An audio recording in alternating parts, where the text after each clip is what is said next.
En el video de hoy vamos a ver el género dramático. A diferencia del género lírico y el género narrativo, que cuentan con un narrador y un hablante lírico respectivamente, en el género dramático no vamos a tener a nadie que nos presente los hechos, sino que vamos a tener solo diálogo entre personajes. Es decir, los personajes van a cumplir la función que cumple o el narrador o el hablante. El diálogo es el elemento diferenciador y primordial del género dramático. Tiene su origen en Grecia, en las fiestas en honor al dios Dionisio. En estas fiestas la gente, para celebrar, se disfrazaba, usaba máscaras y representaban algún elemento. Con el tiempo esto se fue estructurando de tal forma que en Grecia se comenzaron a organizar campeonatos, en palabras actuales, campeonatos del género dramático. Cada dramaturgo, cada autor presentaba su obra y se elegía al mejor cada año. Y así fue evolucionando el género dramático hasta lo que conocemos hoy en día. La característica principal del género dramático, además del diálogo, es que nos presenta un conflicto, es decir, nos presenta a dos fuerzas que se encuentran en pugna, que se encuentran en lucha. Debemos tener en claro que el género dramático también lo vemos como una representación teatral. Ojo, no es lo mismo. El género dramático es lo que nosotros cuando lo leemos en un libro, cuando somos lectores. Pero si lo vemos como espectadores, estamos frente a una representación teatral, donde ya no vamos a encontrar a un autor como en el género dramático, sino que vamos a encontrar a un director teatral. Como dije, ya no vamos a ser los lectores, sino que vamos a ser espectadores. Si no estamos viendo la representación teatral y solo estamos leyendo el género dramático, la imaginación del lector es primordial. Imaginar la escenografía o imaginar que los personajes están actuando es muy importante para poder entender la obra que estamos leyendo. La estructura del género dramático. Primero tenemos la presentación del conflicto. En la presentación del conflicto, las fuerzas que luchan están en un equilibrio. Este equilibrio se rompe en el desarrollo del conflicto. Esto vendría siendo como la introducción en un texto. Lo que se nos muestra al principio, se nos muestra los personajes. Y luego el desarrollo de todas estas escenas se denomina desarrollo del conflicto. En el tercer lugar tenemos el clímax. El clímax es el momento de máxima tensión en el género dramático. El género donde hay la máxima tensión entre las fuerzas que se encuentran en lucha. Finalmente, cuando una de las dos fuerzas triunfa sobre la otra y vuelve el equilibrio a lo que estamos leyendo, se denomina desenlace del conflicto, que es el final de lo que estamos leyendo. El drama tiene subdivisiones. Acto. Cuando nosotros leemos una obra dramática, vemos que dice acto 1, acto 2, etc.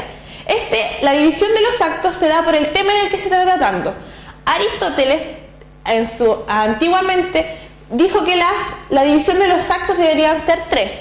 Un primer acto que era como una introducción, un segundo acto que era un desarrollo y un tercer acto que era como el desenlace del conflicto.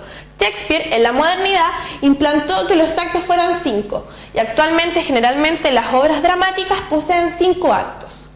La escena está marcada, cuando nosotros leemos una obra dramática y vemos que dice escena 1, escena 2, dentro de un mismo cuadro, la escena se encuentra marcada por la entrada o salida de un personaje. Cuando un personaje sale de la obra, estamos frente a un cambio de escena. Y finalmente, el cuadro está marcado por la escenografía. Si tenemos una casa y tenemos el interior de la casa y el jardín, ahí estamos frente a dos cuadros, el cuadro interior y el cuadro exterior. Los personajes del drama. Tenemos al protagonista, que es el personaje principal.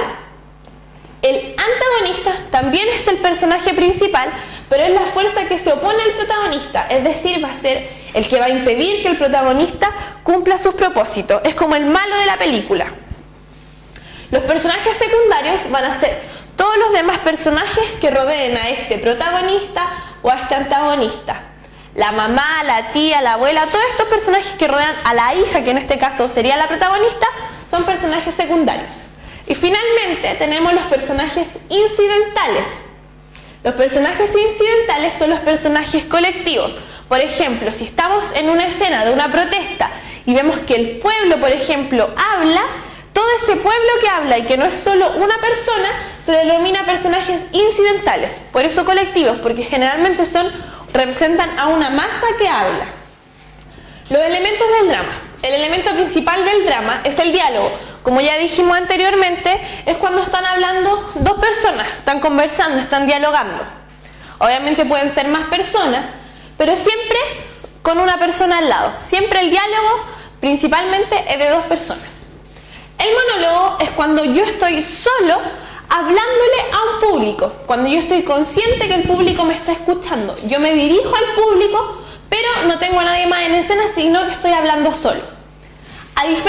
Tenemos el soliloquio, que a diferencia del monólogo, en el soliloquio yo también hablo solo, pero me hablo a mí mismo. No le hablo al público, sino que, por ejemplo, cuando un personaje está reflexionando en su cama sobre algo que le pasó, el personaje está hablando solo consigo mismo y el público lo está mirando. La idea del soliloquio es que este personaje no le habla al público. Esa es la primordial diferencia entre monólogo y soliloquio. Soliloquio, el papel que juega el público.